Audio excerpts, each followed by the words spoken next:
Bismillahirrahmanirrahim. Hai korang semua. Alhamdulillah.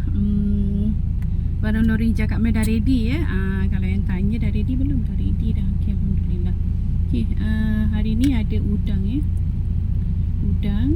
Udang sambal. Okay, udang ni sebenarnya besar. Bila dah masak dia kecut lah. Kalau nak kekal dia punya saiz dia tak boleh kena masak tau. Okay, so jemput makan ya. Bismillahirrahmanirrahim. Sayur bayam, nasi dengan ikan RM6.50. Kalau tambah udang, satu pieces ni RM2.50. Kalau ambil 5 dan ke atas, satu pieces dia jatuh kepada RM2. So korang jimat banyak tau. Bismillahirrahmanirrahim.